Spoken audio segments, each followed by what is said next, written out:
मनोज जरांगे सारख्या चौथी नापास माणसाला जर आम्ही घाबरलो तर आमच्या जिंदगीचा अर्थ काय आहे? आणि ओबीसीला आता नाही तर कधीच नाही. काय सांगाल हाके साहेब, जरांगे पाटलांनी पुन्हा एकदा आंदोलनाचं अस्त्र उगरलंय?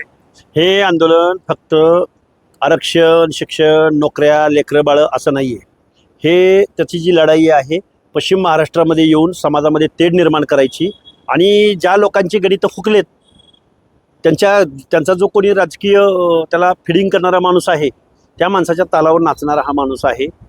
पण दुर्दैव असं आहे की महाराष्ट्रातलं ओबीसीचं आरक्षण एका अनपढ माणसाच्या आंदोलनाला बळी पडून झुकून शासनानं संपवलेलं आहे. अख्खं ओबीसीचं आरक्षण महाराष्ट्रातलं संपवलेलं आहे. कारण मराठा समाजाचं जवळजवळ इन्क्ल्युजन म्हणजे जवळजवळ ओबीसीत समावेश झालेला आहे. आता मूळ ओबीसी या धेंडांना, धनदांडग्यांना, जातदांडग्यांना त्यांच्याबरोबर स्पर्धा करू शकत नाही. आता ओबीसीमधल्या भटक्यांनी, विमुक्तांनी, बलुत्या आलुत्यांनी, गावगाड्यातल्या पंचाळ वगैरे ह्या कारुणारुनी सगळ्यांनी आता आपलं काम भलं, आपला धंदा भला. तुम्ही आता तुमच्यावर नेहमी गुलामीचीच इथून पुढे तुम्हाला करावी लागणार आहे. तुम्हाला ओबीसीचं आरक्षण संपलं याची जाणीव होईना. माझी सर्व तमाम ओबीसी बांधवांना सांगणं आहे की हा जो माणूस फिरतोय महाराष्ट्रामध्ये, आता तो पश्चिम महाराष्ट्रामध्ये फिरतोय, ह्याला कोणीतरी सांगा की पश्चिम महाराष्ट्रातल्या तालुक्यामध्ये ओबीसीची संख्या किती आहे आणि ओबीसीला आत्ता नाही तर कधीच नाही. त्यामुळे ओबीसी बांधवांनो जागं व्हा, नाहीतर लेकरा बाळांचे पुढचे तुमचे एखादा पंचायती मेंबर, एखादा झडपी मेंबर आता विसरून जा. फलटण पंचायत समितीचे सभापती हे मराठा आहेत आणि त्यांचं पण ओबीसी प्रमाणपत्र आहे, याविषयी काय सांगतात? हे बघा, फलटणच्या ज्या सभापतीपदी शिवांजली भोसले सभापती झालेले आहेत, लाज वाटते मला या फलटण तालुक्यातल्या बहुसंख्येनं राहणाऱ्या ओबीसींची. अरे तुमचं आरक्षण जात बदलून, दाखला बदलून, एका प्रस्थापित माणसानं तुमचे मेंबर असताना सुद्धा त्यांनी ते पद घेतलंय आणि तुम्ही त्यांच्या पाठीमागं जाताय, त्यांची गुलामी करताय. अरे थोडं तरी म्हणायला लाजा. आमच्या ह्या शिवांजली भोसले आहेत, त्यांच्या विरोधामध्ये साखरवाडी गणामधनं त्या कमल माडकर नावाच्या एक धनगर समाजातल्या भगिनी होत्या. आता इथून पुढच्या कालावधीमध्ये असंच होत राहणार आहे. ओबीसींना माझं सांगणं आहे, आता लढा करा किंवा मरा. आम्ही उद्या सोलापूरला जात आहोत. सोलापूर परिसरामधल्या ओबीसी बांधवांशी संवाद साधत आहोत आणि एक खूप मोठा जनलढा उभा करायचा आम्ही आव्हान करतोय. ओबीसींनी ठरवायचंय काय करायचं आणि काय नाही. जरांगे पाटलांच्या माध्यमातून मंत्री असेल किंवा मुख्यमंत्री असेल त्यांना वेगळ्या भाषेत म्हणजे अवाच्य भाषेत असे बोललं जाते, काय कारण आहे? बघा, लक्ष्मण हाकेंनी एक शब्द बोलला तर लगेच सगळे म्हणतायत की लक्ष्मण हाकेंनी वैयक्तिक बोलू नये. जरांगे रोज मुख्यमंत्र्यांची, महसूल मंत्र्यांची, उपमुख्यमंत्र्यांची, छगनराव भुजबळ साहेबांची सगळ्यांची आयमाय काढतोय रोज. अरे गुलामानो, अरे एवढं सत्तेचं काय पडलंय तुम्हाला? अरे एक माणूस रोज 2-4 मंत्र्यांवरती टीका करतोय, शिव्या देतोय, मुख्यमंत्र्याची आयमाय काढतोय, एक ब्र शब्द तुम्ही बोलत नाही. याच ठिकाणी आमचा दलित बांधव असता, याच ठिकाणी एखादा आमचा मुस्लिम बांधव असता, याच ठिकाणी आमच्यासारखा एखादा भटका माणूस असता तर तुम्ही लकाओ त्याचं घर ठेवलं असतं का? कशाला घाबरताय तुम्ही? आणि तुम्ही सत्तेत बसलाय. अरे जरांगेच्या मताला काय 2 मताचा अधिकार आहे ना, आम्हाला काय 1 मताचा अधिकार आहे? असं बिसं काय आहे काय? काय इथून पुढे तुम्ही दलितांना आणि ओबीसींना मतदान करू देणार नाही? काय हुकुमशाही वगैरे आणणार आहे? अरे कुठल्या टिनपाट माणसाला तुम्ही एवढं भीताय? अरे आम्ही मेंढपाळाचं पोरग आहे मी, आणि आमच्याबरोबर 18 पगड जातीची माणसं आहेत. हर एक माणसाला जागं करून आम्ही याच्या विरोधात लढायचा प्रयत्न करतोय. ही आमची परीक्षा आहे, मान्य आहे आम्हाला, पण आम्ही यांचा प्रतिकार करणार जीवाच्या शेवटच्या क्षणापर्यंत. जरांगेनं जे काही महाराष्ट्राचं वाटोळं केलंय, महाराष्ट्रात दुही निर्माण केली, त्याला विरोध आम्ही करणार. आज कुणबी प्रमाणपत्र अवैध करतायत, याविषयी काय सांगतात? ते प्रमाण खूप कमी आहे, सगळेच बोगस आहेत. आता आमचे काही RTIचे कार्यकर्ते तिथल्या फलटणमधले माहितीच्या अधिकारामध्ये माहिती द्यायला सुद्धा प्रशासन टाळाटाळ करते. त्यांनी जे दाखले जोडलेले आहेत त्याच्यात अर्लियर करेक्शन म्हणजे पेनानं खाडाखोड करायची, त्या नावापुढं कू लिहायचं किंवा जीर्ण झालेला कागद शोधायचा, त्याला चिकटपट्ट्या लावायच्या ज्याच्यात स्कॅन होणार नाही. हे काय चाललंय? फर्जी डॉक्युमेंट आहेत सगळे. काल ज्या दहीतोंडेंची मुलाखत घेऊन मनोज जरांगे जे डॉक्युमेंट दाखवत होता ना, ती डॉक्युमेंटच मुळात डुप्लिकेट आहेत. मी माझ्या उद्याच्या पत्रकार परिषदेमध्ये पत्रकार बांधवांना आणि महाराष्ट्रातल्या तमाम ओबीसी बांधवांना आणि सर्व मंत्रिमंडळाला दाखवणार आहे की त्यांनी त्या सर्टिफिकेटमध्ये काय फ्रॉड केलाय, ते काय झालंय. मुळामध्ये शासन प्रशासनानं जर मनोज जरांगेच्या दबावाला बळी पडून जर इथल्या न्यायव्यवस्थेमध्ये कोणी हस्तक्षेप केला, कालपर्यंत सगळे म्हणत होते की जात पडताळणी करणारी समितीला न्यायिक अधिकार आहेत, कॉसॉय ज्युडिशरी तिचं स्वरूप आहे, आणि आज तुम्ही म्हणताय की आम्ही बैठक घेऊ, आम्ही संबंधितांना, आता आम्हाला असं कळतंय की मंगळवारी या सगळ्या जात पडताळणी अधिकाऱ्यांना त्यांनी मुंबईला बोलवलंय. जर तुम्ही न्यायदानाचं काम करणाऱ्या, जात पडताळणीचं प्रमाणपत्र देणाऱ्या माणसांच्या विरोधामध्ये जर शासनानं दबाव टाकला तर आम्ही उग्र स्वरूपाचं आंदोलन मुंबईमध्ये करू. जरांगे पाटलांकडून वारंवार धमक्या दिल्या जात आहेत की तुमचे आमदार पाडू, तुम्हाला निवडून येऊन घेऊ नये. त्याला, त्या जरांगे पाटलाला सांगा मी फलटणमध्ये उभा आहे.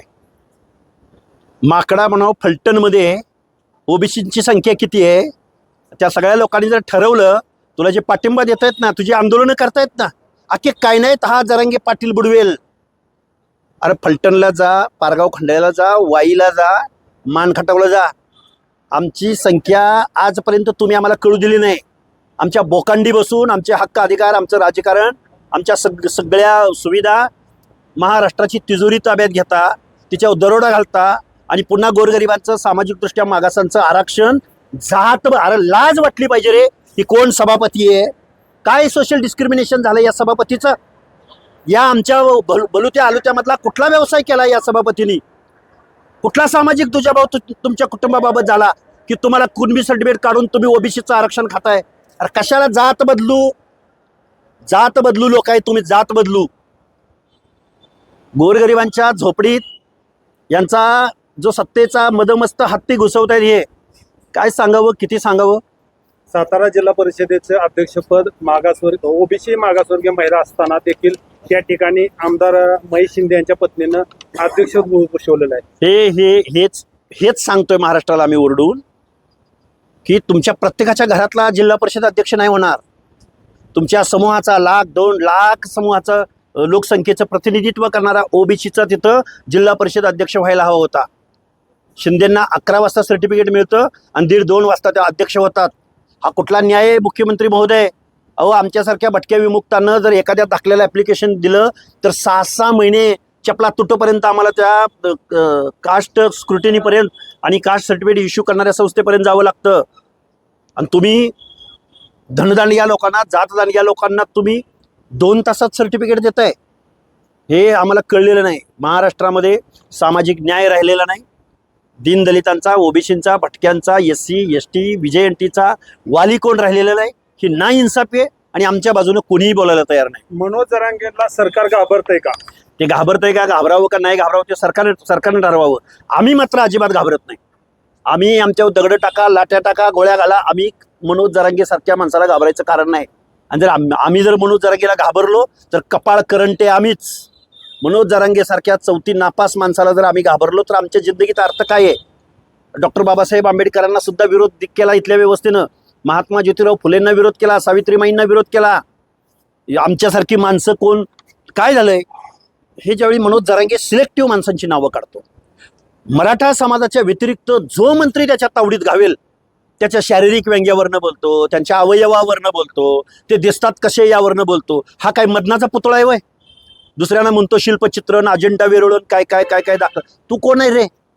तू काय मदनाचा पुतळा आहेस काय?